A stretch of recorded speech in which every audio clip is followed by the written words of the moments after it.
Okay, this is the Savage Model 112J that I bought from Cabela's 10 months ago. That from day one it had problems with the propensity to be able to fire itself without any operator control.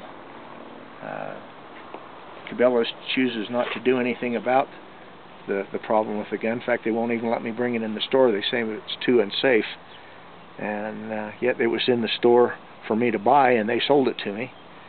But what I have here is some regular Wolf 223 Remington rounds that have had the bullets pulled and the powder dumped out, and so all there is just a live primer in it, just for safety's sake. As I don't want to have anybody hurt in demonstrating this, but the only way I can figure how to demonstrate this to you is to do a functional test here. And without a bullet in it, it's hard to get the shell to chamber, so you might have to bear with me for a few minutes till I can get it lined up. But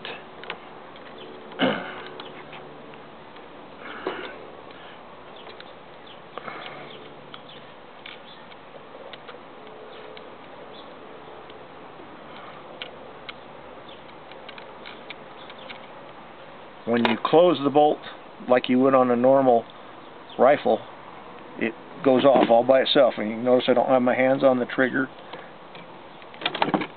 Now that time it didn't. So let's just say for sake of argument that we're great there. This little lever here, when it's up, that means it hasn't fired. When it goes down, that means it fired. So let's say, okay, we've got it on safety now. So the gun should never go off on safety. So let's say, okay, we pushed it off safety, and sometimes this gun will fire. There's no rhyme or reason to it. Sometimes when you push it from safe to fire, fire to safe, I'll just do it back and forth until it goes off.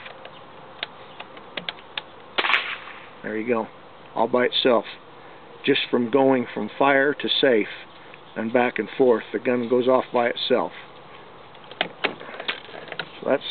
And you see here the extractor didn't pull the shell out.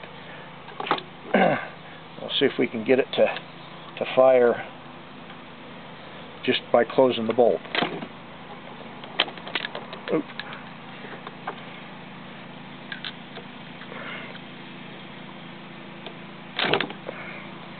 Let's take it out and do it like this.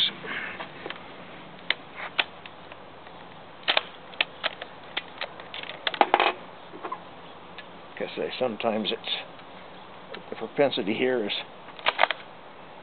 see, that's already fired. Even though the shell didn't go off, that's already fired. So let's cock it again and watch that lever. I think that indicates the gun's already fired. There's no trigger pull. And if you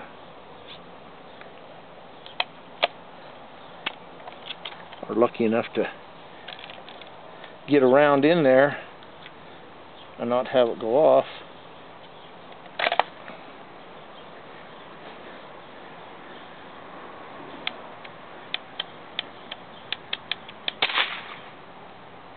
and pull the safety back and forth, the gun goes off all by itself. First time I took this gun out, I can't remember for sure, but I think I was loading it like putting one in the this doesn't have a magazine, it's just a trough where you lay the shell. And of course with a bullet in it, it's much easier. But I placed a bullet in there and slammed the bolt. And as you can see, this is already fired. Why this bullet didn't go off right now, well, there you go. There's no predictability to it. It will fire, misfire, all by itself. There's just no rhyme or reason to it. This is so unsafe. The last thing you'd want to do is put it in the hands of a loved one or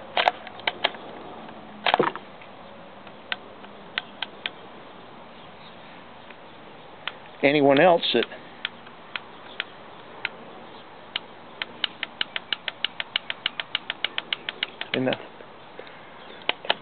the first time I shot the gun, it dumbfounded me.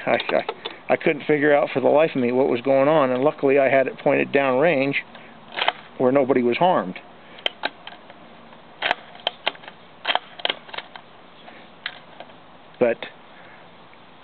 And it was out by Grantsville, out in the desert, so it was wide open spaces. Had I been at a range, there's always that probability that you could have had the gun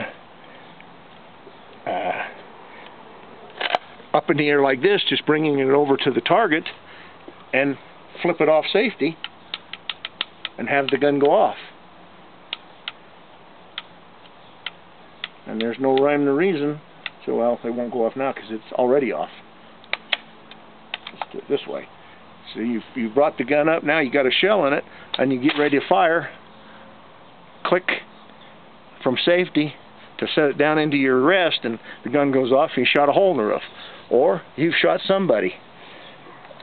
And yet Cabela's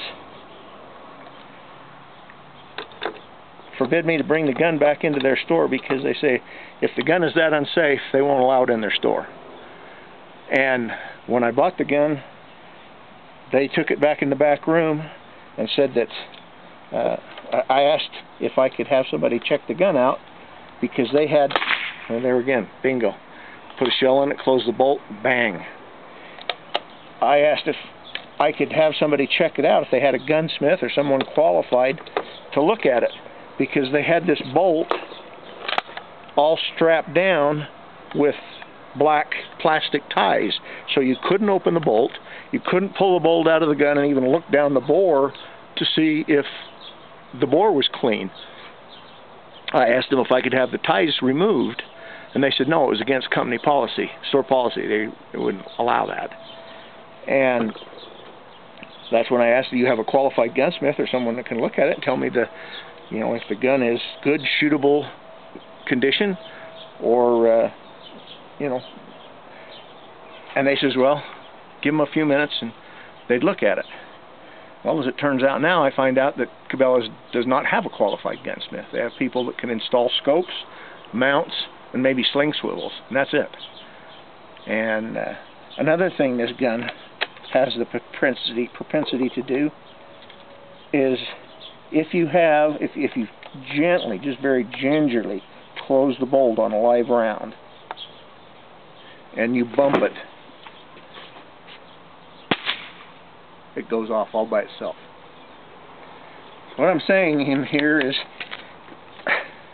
where does company policy override human life, safety, and the integrity of a company that's supposed to be dedicated to their customers and their products? They stand behind what they sell. If you go online and read any of the customer reviews of some of their products, one in particular, a doggy boarding board, some of those people are completely outraged. They says it's a piece of junk.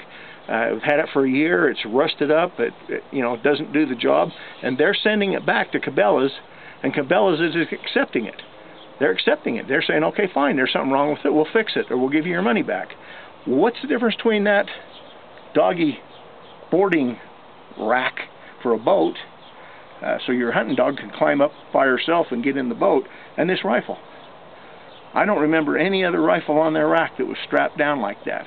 And any other used guns I've ever bought from them, I've been able to handle. I've asked to see them. They've taken them off the shelf, taken them off the glass case, and handed it to me to look at. And this one, I don't understand. They told me it was in perfect condition. Well, as you can see from the demonstration, that's far from it. And in calling to find parts for this, I found out that Savage Arms has been sold. It is no longer Savage Arms. It's been purchased, and I was told that this gun was still in production and given a pamphlet that showed it as still being in production. Well, the fact of the matter is, this gun is so far out of date that Savage, the new company, which owns Savage Arms now, is not required by law to maintain a parts inventory for them. So you can't buy the parts to fix it. So I believe truly that the Cabela's has to have somebody inspect the firearms that they are buying from whomever they get them from for safety, for functionality, quality, for legality, and so on and so forth before they ever sell them. So I really truly think that they lied to me, that they knew they had a defective rifle and just wanted to pawn it off on the first gullible customer that would come in and take their word for it that it was a good gun. Well, it's not. They didn't want an outrageous amount of money. The whole thing was $390. But I've spent another $140 trying to purchase parts that I was told may or may not work. Well, they don't work, obviously. And I'm not a gunsmith, so I don't know what to do. I mean, I don't know the legality of me trying to sell this to someone else. My luck, I would have a lawsuit on my hands, because as I was not told of the dangers of this weapon, somebody gets hurt, and who does it fall back on? Me. And I feel the same way about Cabelas. The responsibility for this gun should fall back on them, and it should either be fixed or destroyed, one way or the other. That's about all I can present to you as far as, other than bringing the gun in and letting you, one of your deputies or clerks of the court, look at it. I don't know what else to do. But this, as far as I'm concerned, is what started the whole thing going, and it went south from there. And that's the end of my demonstration.